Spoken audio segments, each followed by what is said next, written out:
Bom dia, pessoal. Estamos aqui hoje para mais uma aula de Química. Nessa aula de hoje, nós iremos concluir o capítulo 7, que nesse capítulo 7 nós vamos falar sobre o quê? Sobre a eletrosfera. Iremos finalizar com esse conteúdo. Por que falar sobre a eletrosfera? Já está dizendo eletrosfera.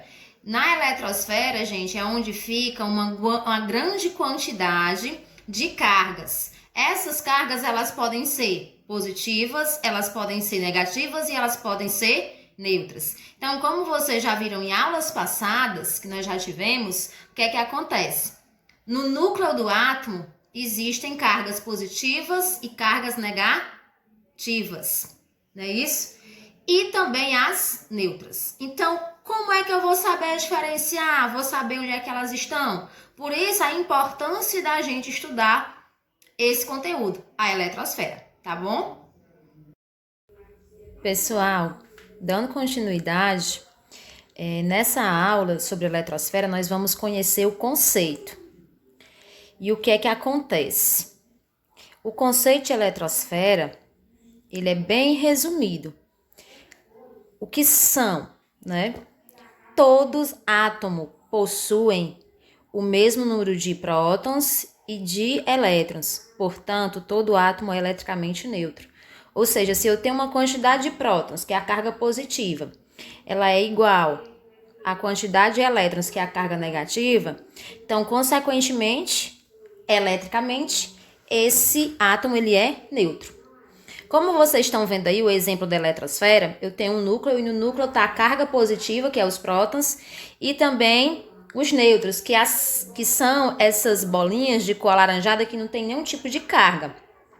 Já essas bolinhas brancas que têm um sinal de negativo são os elétrons. Então, na eletrosfera, o que é que vai ter? Vai ter os elétrons que são negativos, vai ter os prótons que vão ser os positivos e vai ter os nêutrons que não tem nenhum tipo de carga, tá bom?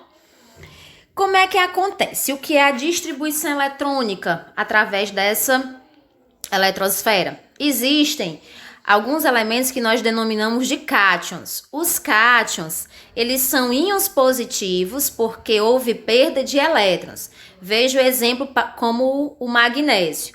O magnésio, ele tem número de prótons 12.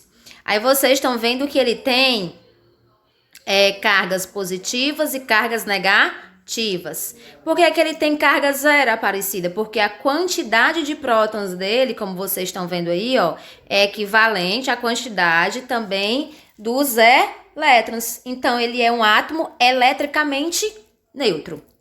Se o átomo do magnésio perder 2 elétrons, ele ficará com excesso de cargas positivas e se tornará um cátion bivalente. O que é um cátion bivalente? É quando esse átomo ele ganha 2 elétrons.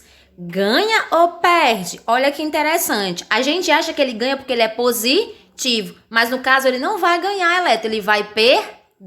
Como vocês estão vendo aí, ó, ele fica com os mesmos 12 prótons que ele tinha, porém, ele é positivo. E todo cátion, por ser positivo, ele vai perder elétrons. Então, vocês estão vendo que o íon do magnésio, nesse caso aí, ele é 2+.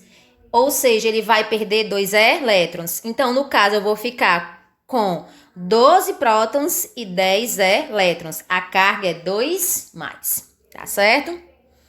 Aqui nós temos alguns exemplos de cátion. Por exemplo, quando um cátion ele apresenta uma carga +1, ele é chamado de monopositivo.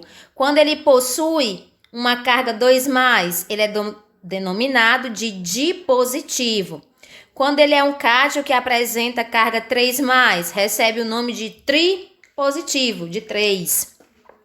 E quando ele apresenta uma carga +4, ele é chamado de tetrapositivo. Lembrando que, gente, todo cátion, ele é positivo, porém ele perde elétrons. Olha o exemplo que nós temos aqui, ó. O sódio, ele é monopositivo, porque ele tem +1. Ou seja, ele tem +1, ele vai perder um elétron. O potássio também é monopositivo, ele vai perder um elétron. O magnésio, que a gente estava dando exemplo, ele é 2+, ele vai perder 2 elétrons.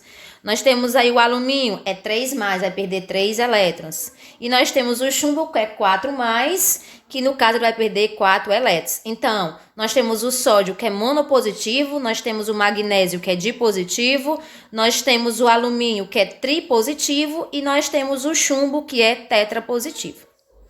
E nós temos também os íons. Os íons é o inverso dos cátions.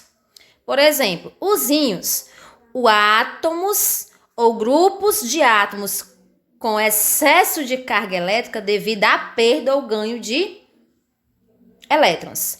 Aí nós temos aí o ânion. O ânion, ele é um íon negativo, porque houve o ganho de elétrons. Olha aí, ó. Que interessante. Lá, os cátions, eles são positivos, mas eles perdem elétrons. Aqui já é o inverso. Os ânions, eles são negativos e vão ganhar elétrons. Nós temos como exemplo aí o oxigênio. O oxigênio, nesse caso aí, ele tem a mesma quantidade de prótons e a mesma quantidade de elétrons. Então, ele é um átomo eletricamente neutro. Mas, se esse oxigênio ele ganhar elétrons, ficará com excesso de carga negativa e se tornará um ânion bivalente.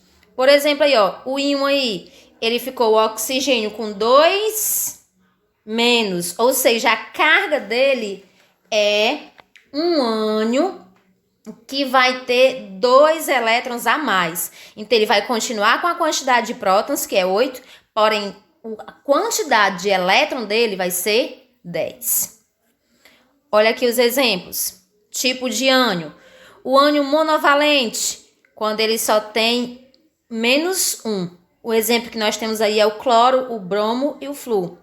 O ânion bivalente, quando ele possui carga -2. Nós temos como exemplo aí o oxigênio e o enxofre.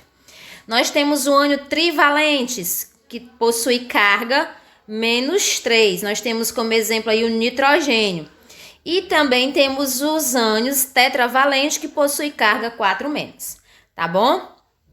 Então, pessoal, é basicamente isso.